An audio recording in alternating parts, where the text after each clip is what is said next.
Social मीडियावर आणि राजकीय वर्तुळात एकच चर्चा सुरू आहे, ती म्हणजे वाघनख। रितेश देशमुखच्या राजा शिवाजी चित्रपटाचा ट्रेलर असो किंवा लंडनहून भारतात आलेली वाघनख, इतिहास प्रेमींमध्ये मोठे वाद आणि कुतूहल निर्माण झाले। पण ही वाघनख खरंच छत्रपती शिवाजी महाराजांची आहेत का? इतिहास संशोधक यावर आक्षेप घेत आहेत। आणि जेम्स नावाच्या इंग्रज अधिकाऱ्याचा यात काय संबंध? आज एक विचार मध्ये आपण या सर्व प्रश्नांची उत्तरं पुराव्यानिशी शोधणार आहोत। व्हिडिओ शेवटपर्यंत पहा, कारण की हा व्हिडिओ आपल्या अस्मितेचा आणि आपल्या इतिहासाच्या विषयीच आहे। सुरुवात करूया नुकताच चर्चेत आलेल्या राजा शिवाजी चित्रपटाच्या ट्रेलर पासून। ट्रेलर मध्ये महाराज अफजल खानला वाघनख दाखवत आहेत, असा सीन आहे। यावर आक्षेप घेताना अनेकांचे म्हणणे आहे की वास्तवात वाघनख ही लपवलेली होती आणि खानाने वाद केल्यानंतरच महाराजांनी ती वापरली। रितेश देशमुखने यावर उत्तर दिलंय की चित्रपटात तुम्हाला याचं उत्तर मिळेल, पण या निमित्ताने खरी चर्चा सुरू झाली आहे ती म्हणजे लंडनच्या व्हिक्टोरिया अँड अल्बर्ट म्युझियम मधून भारताने आणलेल्या वाघनखांची। महाराष्ट्र सरकारने ही वाघनख फक्त 3 वर्षांसाठी भारतात आणली आहे, पण इतिहास संशोधक इंद्रजित सावंत यांनी यावर मोठा आक्षेप घेतलाय। म्युझियमच्या रेकॉर्डनुसार ही वाघनख जेम्स या इंग्रज अधिकाऱ्याकडे होती। ग्रँड डफ 1818 मध्ये साताऱ्यात पॉलिटिकल एजंट होता। म्युझियम मधील नोंद म्हणते की साताऱ्याचे पेशवे किंवा छत्रपती प्रताप सिंग महाराजांनी ग्रँड डफला ही वाघनख भेट दिली होती।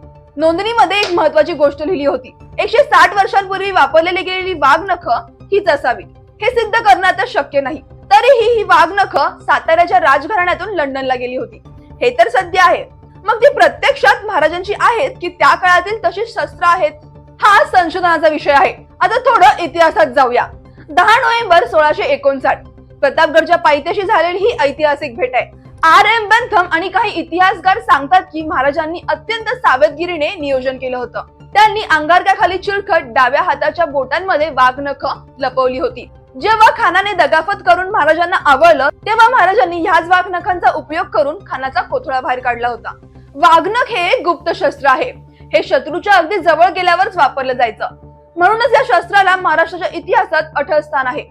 इतिहास अभ्यासक संस्थेने यावर 3 अतिशय महत्त्वाचे नियम काढले होते, ज्यावर एखादी वस्तू ऐतिहासिक आहे की नाही हे ठरतं।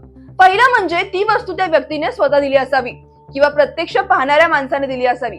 दुसरं म्हणजे संग्रहालयाच्या नोंदवहीमध्ये त्या दिवसापासून ते आजपर्यंतचा कंटिन्युअस रेकॉर्ड असावा। आणि तिसरं आणि शेवटचं, त्या वस्तूवर तिला ओळखण्याचा काही विशिष्ट खुणा असाव्यात। आणि ग्रँड डफ बद्दल बोलायचं झालं तर त्याने मराठ्यांचा इतिहास लिहिला होता। त्याला साताऱ्यात मराठा म्हणले जायचे। त्याने अनेक कष्ट करून इतिहास लिहिला असला तरी अनेक भारतीय इतिहासकारांनी त्याच्या लेखणीतील दोष काढला। मित्रांनो, ही वाघनख प्रत्यक्षात महाराजांची असावीत किंवा त्या काळातील स्मृती असावेत। ती भारतात परत येणं ही आपल्यासाठी अभिमानाची गोष्ट आहे। ऐतिहासिक वस्तू ह्या केवळ धातू नसतात, तर त्या एका पराक्रमी काळाची साक्ष देतात। तुम्हाला काय वाटतं? इतिहास संशोधकाचे आक्षेप योग्य आहेत का? आणि रितेश देशमुखच्या राजा शिवाजी चित्रपटातून तुम्हाला काय अपेक्षा आहेत? कमेंट्स मध्ये तुमचं मत नक्की सांगा। आणि ही माहिती जास्तीत जास्त लोकांपर्यंत पोहोचवण्यासाठी व्हिडिओला शेअर करा आणि एक विचारला फॉलो करायला विसरू नका।